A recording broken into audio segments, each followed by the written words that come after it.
So when I was looking at r/Gacha cringe this morning, this is the first post I saw.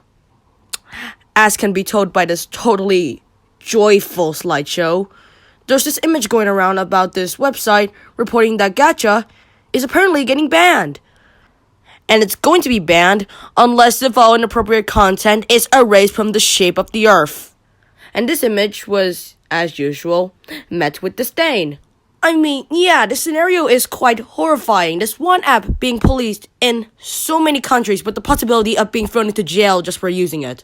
Again, yeah, this is very and admittedly very horrifying. However, I stopped and observed, followed by 5 minutes of info through my computer and my phone. And I can confirm that this image was specifically made just to get a reaction out of this one community. That's right, it is fake, and here's my reasoning. Exhibit 1. The website interface. Now, none of us are news website aficionados, but even we could tell that no news website could look this basic and sketchy. And as a cherry on top, as much slack as we give Fox News, at least Fox News could have convincing website design. Even then, Fox News is still bullshit. Maybe you can have the side tangent that this could perhaps be one of Lumine's news blogs. Would you look at that, one Google search for Lumine later, and it came up with these two websites that do not have a news blog, nor have this amateurish, basic-ass, plain-as-milk website design. This could also explain why after searching up the terms Gacha, Gacha Life, and Gacha getting banned on Google, and then going to the news section, it doesn't show any related news reports. And out of curiosity, I also searched the same terms up on Bing, and, well, maybe you can trust Bing a little bit after all. Exhibit 2. Poor phrasing and pronunciation. Look at this. If you're trying to make a fake news report, can you please look over the pronunciation before sending it off to the internet? Oh, but if you actually get the image itself clean, it's much worse. You have got to be kidding me, man. This is the part where all attempts at making a convincing news report is thrown out of the window right away. So let's just read this. However, if the inappropriate content stops during that time, there will be a chance that Gacha will stay, with no period.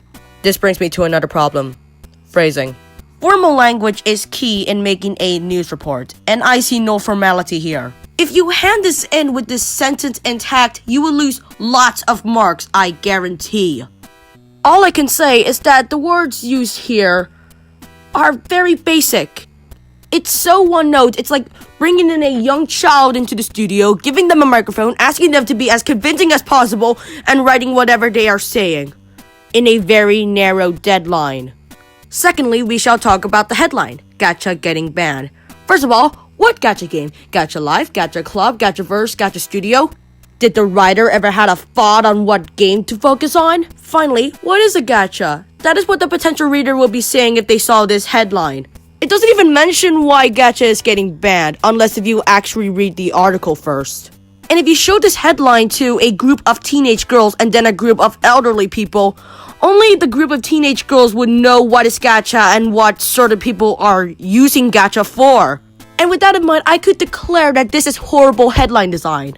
This entire article is way too vague for the average reader. And if I was the average reader, I would very much prefer it if the headline instead read, anime-styled dress-up game targeted to children, nearing shutdown for inappropriate content. That's how you write a headline. Well, didn't I waste too much anger on something I could just easily dismiss? This brings us to a valuable lesson. If you see a news report that is too good or too bad to be true, please do the research before reacting. Be observant and look over the article for any pronunciation errors. And furthermore, try to search up certain keywords related to the article to see if it is true. Because if you react so soon, you're giving the culprit what it wants. That was a public service announcement. I'm out.